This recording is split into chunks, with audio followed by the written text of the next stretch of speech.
Welcome to The Explainer. So picture this. Every 4 years, billions of cricket fans around the globe literally just pause their lives to witness the biggest spectacle in one-day international cricket. We're talking about the ICC Cricket World Cup. This is the grand stage, right?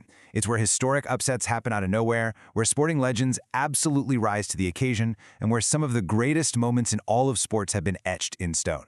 Today, we're going to unpack the fascinating evolution of this massive tournament. But you might be wondering, how exactly did this whole thing begin? Because it definitely wasn't always the global, stadium-shaking mega event that we know today. In this explainer, we are going to travel through nearly 5 decades of history. We'll chart its journey from its very humble, almost experimental beginnings, all the way to the high-octane modern era we get to enjoy right now. Here is our game plan for today's explainer.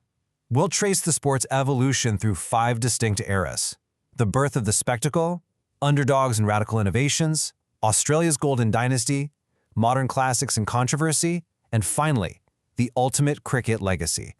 Let's dive in. Part 1. Birth of the Spectacle. We're heading back to the 1975 beginning. Back in 1975, the game was just a totally different beast. Only 8 teams participated, each team played 60 overs per innings, the players wore traditional white clothing, and they used the iconic red cricket ball. Honestly, it looked and felt a lot like a traditional test match. They even had scheduled lunch and tea breaks. Now, fast forward a bit to the 1992 revolution, which brought in the 50-over innings, vibrant colored jerseys, striking floodlights, and white balls. Quite the contrast, right? But even back in its traditional 1975 format, that very first tournament proved international one-day cricket had a massive, massive future ahead of it. During this early era, there was really only one boss in town: the West Indies. Led by the legendary Clive Lloyd, they completely conquered Australia in the 1975 final at Lord's. Then, when the second World Cup rolled around in 1979, they effortlessly defended their crown against hosts England to lift their second consecutive trophy. I mean, to the rest of the world, this West Indies team seemed virtually invincible. Moving on to Part 2, Underdogs and Radical Innovations. This is where the momentum shifts. 175. That number represents a turning point of absolute epic proportions in 1983.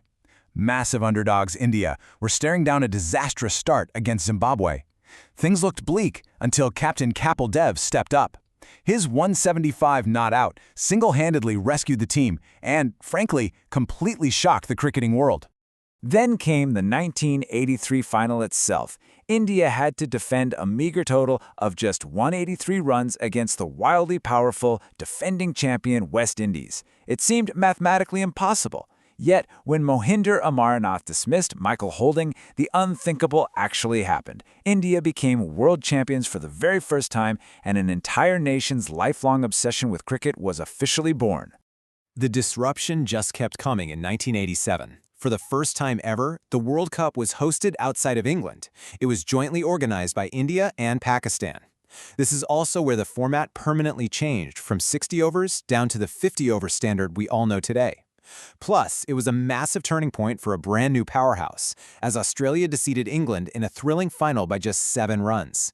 This historic nail-biting win marked the very beginning of Australia's rise to the top of world cricket. Now, the 1992 tournament brought us those colored jerseys and white balls we talked about, but its emotional core, that belonged entirely to Pakistan. After a pretty dismal start, Captain Imran Khan famously told his team they needed to fight like cornered tigers. That fiercely determined mindset sparked a legendary comeback. It culminated in a finals win over England, completely fueled by young fast bowler Wasim Akram, producing one of the most devastating bowling spells in World Cup history. By the time we hit 1996, Sri Lanka had totally rewritten the tactical playbook. Openers Sanath Jayasuriya and Ramesh Kalawitharana fundamentally changed batting strategy forever. How?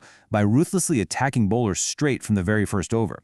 This fearless, super aggressive approach caught the world completely off guard. By taking massive risks early while field restrictions were in place, they secured Sri Lanka their maiden World Cup, defeating Australia in the final. All right, Part 3, Australia's Golden Dynasty. Enter the unbeatable Titans. From 1999 to 2007, Australia basically forged what might be the greatest dynasty in sports history. They defeated Pakistan in 1999, crushed India in 2003, and bested Sri Lanka in 2007 to complete an unprecedented hat-trick. By securing 3 consecutive World Cup titles, they efficiently cemented themselves as the most successful team in the history of the sport. No question about it. And the absolute pinnacle of this golden era, it has to be the 2003 final in Johannesburg. Captain Ricky Ponting delivered a brutal, magnificent, unbeaten 140 runs. It was a performance that just perfectly encapsulated exactly why Australia was simply untouchable during this decade. Part 4. Modern Classics and Controversy. Let's step into the high-stakes modern era. 2011 gave us one of cricket's absolute greatest tournaments. In the final at Mumbai's Wankhede Stadium, Indian captain MS Dhoni actually promoted himself up the batting order and sealed the match with a shot that sparked immortal commentary. Dhoni finishes off in style. It fulfilled the nation's hope, and beautifully, it made Sachin Tendulkar's lifelong dream of winning a World Cup finally come true. I mean, it still gives fans goosebumps today. That momentum continued right into 2015, where Australia and New Zealand co-hosted. In a highly anticipated final at Melbourne, Australia defeated New Zealand. This monumental victory secured Australia's 5th World Cup title, a remarkable record that firmly established their absolute dominance on home soil. And then we arrive at 2019. It produced what many consider the greatest final ever played. England and New Zealand battled to a complete and total standstill, tying both the main match and the tie-breaking super over. So the winner was decided by the highly controversial boundary count rule. Simply put, this meant England won because they had hit more 4s and 6s during the match than New Zealand did. It remains one of the most intense, edge-of-your-seat finishes in cricket history, leaving millions of fans completely speechless. Which brings us to 2023. Host nation India looked utterly unstoppable, going unbeaten all the way to the final in Ahmedabad. But Australia, they proved their World Cup pedigree yet again.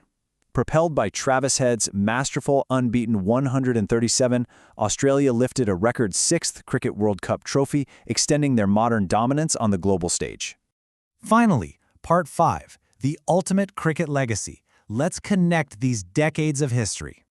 Over nearly 5 decades, this tournament's legacy is built entirely by the people who play it. Clive Lloyd, Kapil Dev, Imran Khan, Arjuna Ranatunga, Ricky Ponting, MS Dhoni, Ben Stokes, and Pat Cummins.